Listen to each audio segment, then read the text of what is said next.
Olá, bem-vindo ao sexto vídeo da disciplina Gestão de Tratamento e Abastecimento de Água.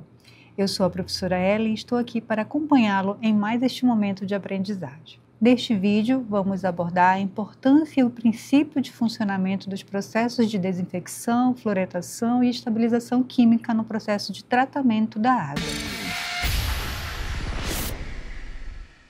Mesmo depois de passar por todas as etapas que já conhecemos até aqui, como a coagulação, a floculação, decantação e filtração, que remove grande parte das impurezas da água, a água ainda pode conter micro-organismos causadores de doença.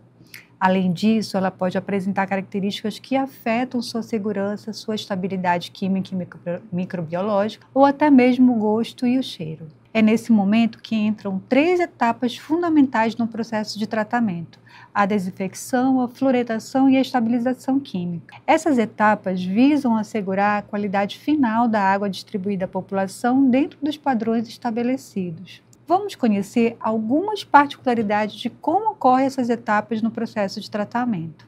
Vamos começar com a desinfecção, que tem como principal objetivo a inativação de agentes patogênicos, ou seja, dos micro-organismos que podem causar doenças, mesmo depois das etapas anteriores do tratamento. Por isso, é uma exigência legal e sanitária que deve ser conduzida com critérios técnicos, respeitando os limites de dosagem e residual estabelecidos pela legislação que já conhecemos, a Portaria 888 do Ministério da Saúde.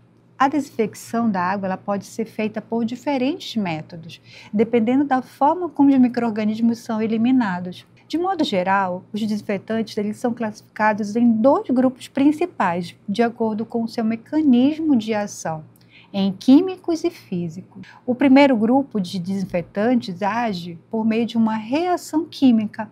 Um exemplo bem conhecido é o cloro e seus derivados, que atuam destruindo as estruturas dos micro-organismos, como a parede celular. Já o segundo grupo envolve métodos físicos, como a radiação ultravioleta, que danifica o material genético dos micro-organismos, impedindo sua reprodução. Cada método tem suas vantagens e a escolha depende das características da água e dos objetivos do tratamento. Entre eles, é fundamental que consigam eliminar rapidamente os micro-organismos patogênicos. Também é importante que não sejam tóxicos e que não alterem o sabor ou odor da água. Além disso, o controle da dosagem deve ser simples e eficiente, permitindo ajustes rápidos quando necessário. O desinfetante também precisa manter um residual ativo na água, garantindo proteção contra possíveis recontaminações ao longo da rede. O desinfetante também precisa manter um residual ativo na água, garantindo proteção contra possíveis recontaminações ao longo da rede de distribuição. E, por fim, ele deve apresentar um baixo custo e ser fácil de manusear, transportar e armazenar. Agora vamos conhecer os principais aspectos que influenciam a ação do desinfetante, tanto os de ação química quanto os físicos. Esses fatores eles podem interferir diretamente na eficiência do processo de desinfecção e, por isso, precisam ser bem compreendidos para garantir a qualidade da água tratada. Um dos primeiros pontos importantes é o tempo de contato entre o desinfetante e os micro-organismos, ou seja, quanto maior o tempo de exposição do micro-organismo ao desinfetante, maior será a sua eficiência. Outro fator essencial é a concentração e o tipo de agente químico utilizado, mas atenção, nem sempre mais é o melhor. A escolha do tipo de agente também precisa considerar o tipo de contaminação. No caso dos agentes físicos, como calor ou radiação ultravioleta, a intensidade e a natureza da fonte são fundamentais.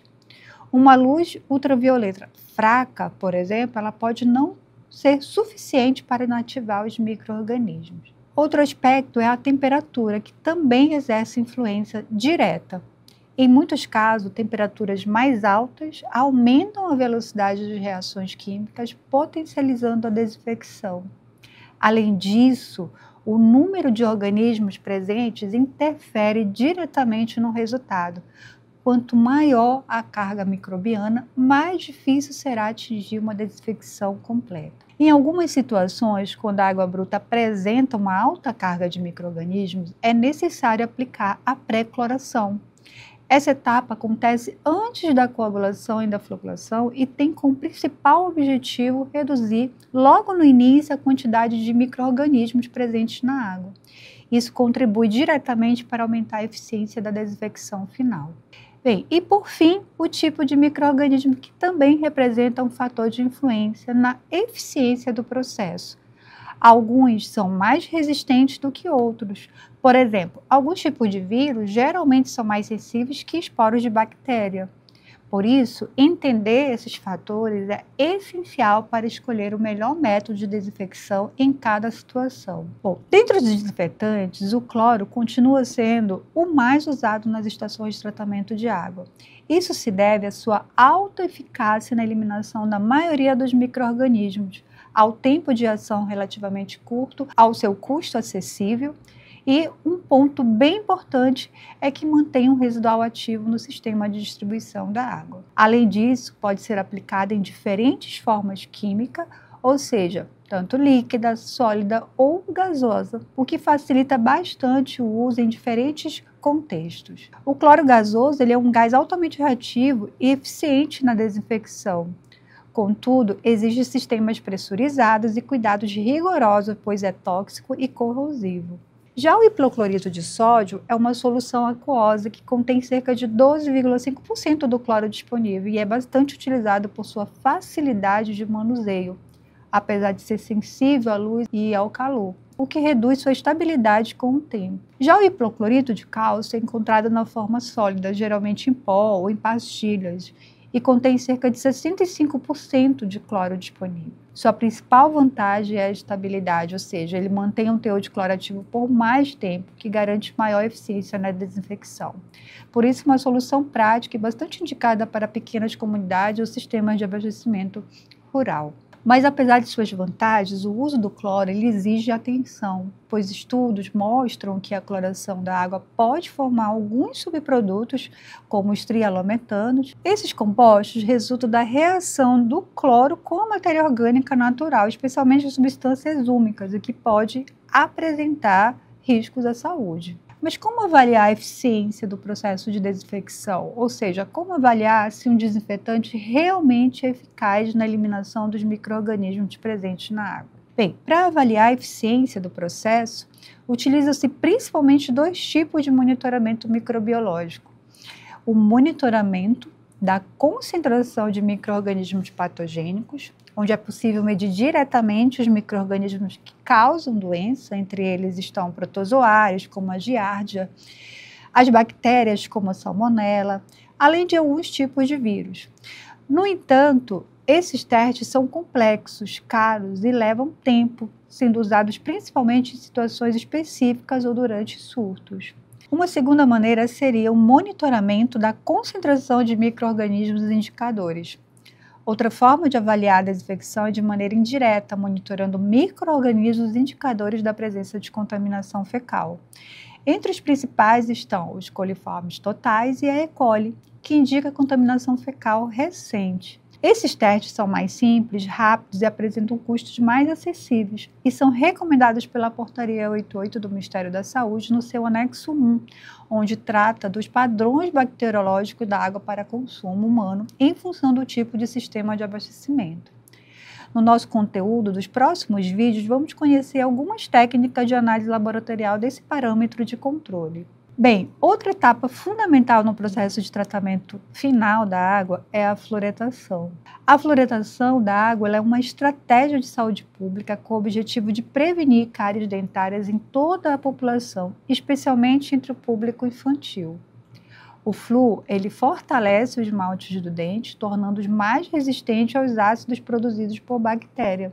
No Brasil, fatores como a má alimentação, a desigualdade social e falta de acesso aos cuidados odontológicos agravam o problema. Atualmente, a Portaria 88 do Ministério da Saúde define os parâmetros de fluoretação para a água distribuída à população. Além disso, essa portaria estabelece que a fluoretação deve ser feita de maneira a evitar os efeitos adversos à saúde, como a fluorose dental, e garantir que os níveis de fluoreto na água não ultrapassem os limites seguros. A fluorose dentária é uma alteração no esmalte dos dentes causada pela exposição excessiva ao flúor durante a formação dos dentes, como pode ser visualizado na imagem. Os principais compostos de flúor utilizados em estações de tratamento de água são o ácido fluorossilícico, que é um líquido corrosivo e utilizado em grandes sistemas de abastecimento, o fluoreto de sódio, que é um sólido cristalino e mais usado em pequenas comunidades, e o fluorosilicato de sódio,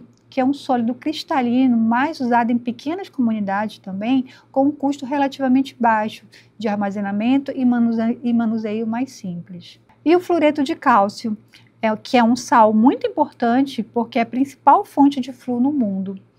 Cada tipo de composto apresenta características específicas como vantagens e limitações. Por isso, no projeto e na operação da estação de tratamento, é fundamental avaliar qual alternativa oferece o melhor custo-benefício.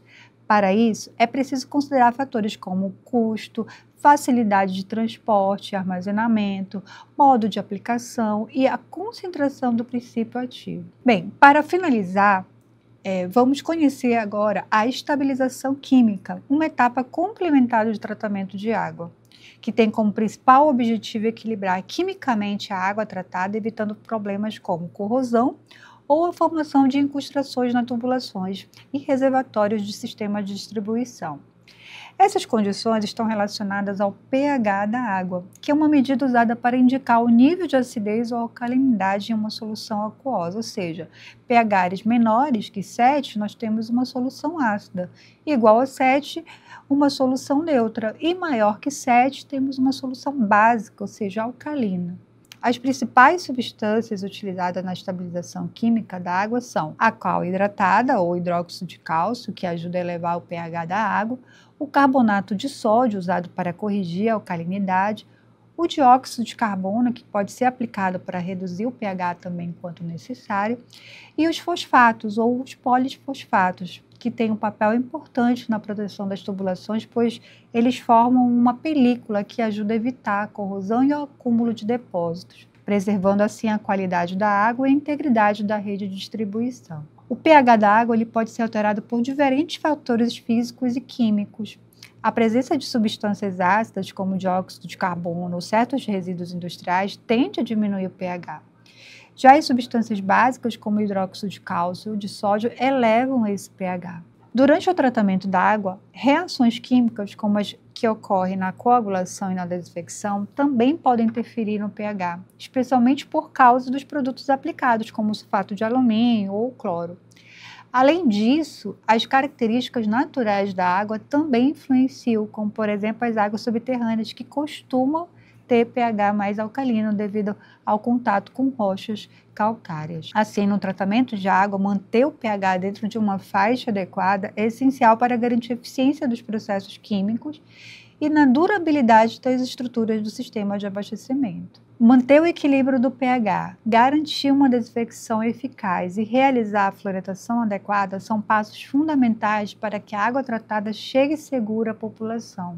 Além disso, esses cuidados também atendem às demandas específicas de segmentos industriais. Bem, encerramos por aqui e espero que este vídeo tenha contribuído com o seu aprendizado sobre as etapas apresentadas. Continue aprofundando seus conhecimentos, acessando o texto completo e os materiais complementares desta unidade.